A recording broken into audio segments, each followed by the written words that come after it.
Aje, welcome back to the Sisi Wanaume podcast, the number one podcast on all things men.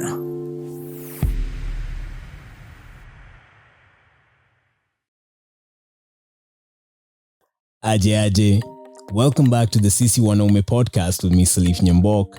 This is a safe space for the Kenyan man on a journey of self-discovery. This is episode 12, where we talk about consent. Now, let's talk consent, which means permission to do something in plain English. This simply means that umepatiwa ruhusa ya kufanya kitu. Hii word consent is one of the contributing factors to why men are spending years of their lives in jail. No matter how big they are, no matter how powerful or how influential their careers might have become, if they failed to understand this word consent, after the Me Too movement, the reality is these guys are going to jail. And it's a really sad state of affairs because some of these guys were our idols, and then you discover that they were using their powers to try and engage with minors and use their position to influence generations of people who would not have the will or the strength to fight them back. Is a really troubling sign. So it's always important, I guess, as men to ensure that, one, we are checking in with everybody who we are engaged with. Now, consent is not only in relationships, it even matters to people, but in this case, we'll restrict it to the relationship context because that's where guys are goofing, I guess, more or less. So it's always important to ensure that you're checking in with your significant other, your partner, your friend, your one-night stand, your friend with benefits, whoever they may be, at every single point on whether it is okay to proceed with a certain course of action. That means consent even before a hug, before a handshake, before a kiss, before taking off a certain layer of clothing, etc, tukiendelea hivyo hivyo. So, or variations of plays. Let's say you guys are already naked and you're already like in the cut and you suddenly feel like you want to try BDSM. You can't just do it without consent. You feel me? So you need to let your partner know. You need to let your partner know that you're using protection during sex. You need to try and be the kind of guy who will not like slip off the rubber and throw the thing in the trash ati juu mwenyewe unadhani ati unataka unajiona mjanja. So you need to be the kind of guy who takes care of the people that you're with. Kuna majama wengi sana najua, like growing up in this Nairobi, in this Kenya, tumeona majama wengi sana who pride themselves on being able to take advantage of like younger people. Au ni wale majama mlikuwa mnaonanga kwa esto, mse ako uni, ye form zake tu zinakuanga kuita mademu wa high school bash zake, ana ensure that anawalewesha ama anawapatia madre ndo take advantage. That stuff of using coercion and everything, that is a crime. And again, it is not consent. So at the same time, you find people who are maybe in a relationship. Let's say they've been dating. You probably feel like you've been left out and you want to try something, or you'd want to get intimate na partner wako hataki. You cannot use the fact that you're in a relationship to force yourself on the other person. Again, that is a crime. You are not seeking consent. So in Kenya, wase wakikuanga yanga, watu kuanga na pressure mob. And I think society yetu hata haimakingi better because, one, they don't equip you with enough knowledge on how this thing really works. Our schooling system is so separated. So there's a bunch of young men who really don't even understand how female bodies work. Bado tuko hapo. Ukiangalia pali vitu zenye watu wanaandika hata Twitter hata utaogopa. So bado tuko hapo.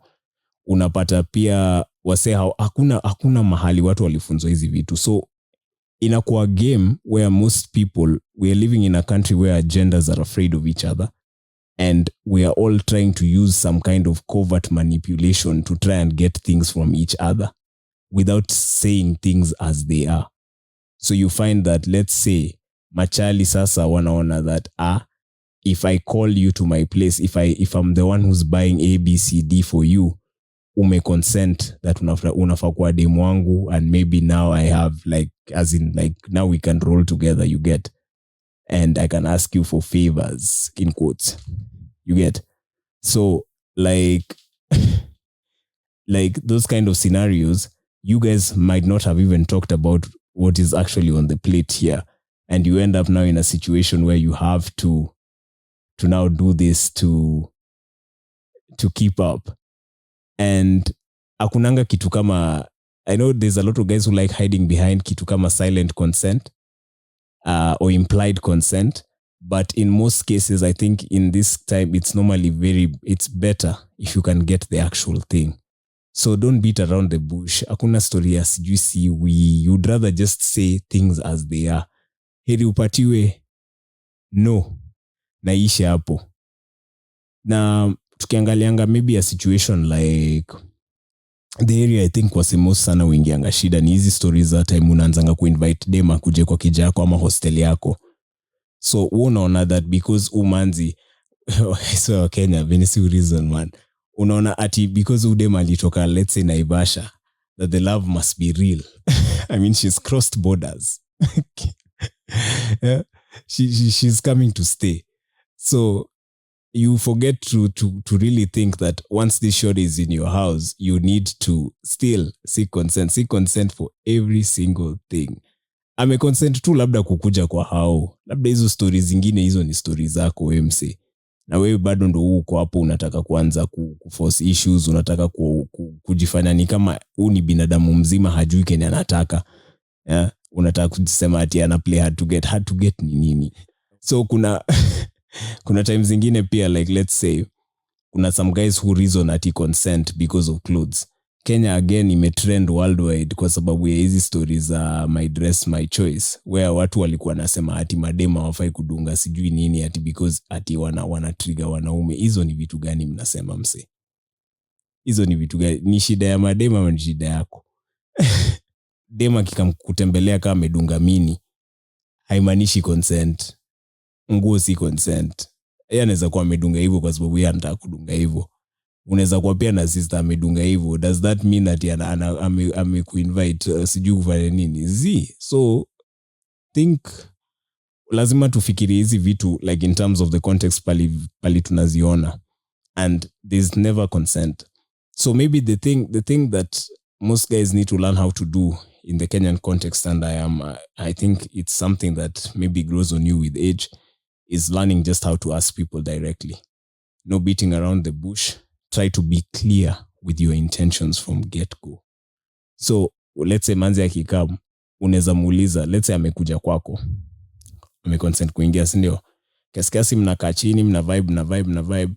Let's say labda mnataka, you want to chill kidogo, you want to introduce something, like maybe you have a drink or something you can share. You ask again, would you want a drink? Akidrink sawa. If you guys are vibing and you catch a vibe and you feel like moment ime happen, unamuuliza tena, can I kiss you? Evo. Mkiendanga at every single stage, keep on checking, and then you ask, are you okay? We don't have to. Si lazima, si must, by the way. Easy reason. Like always just try kukua umse mwenye yako civil, because hata wewe I think ungekuwa in the other shoes, you'd want somebody mwenye anaweza kukuhandle hivyo. So I think issue tu hapa inakuanga tu kuwa mindful that ni mtu mwingine, na siku hizi the laws are gonna be very harsh on you.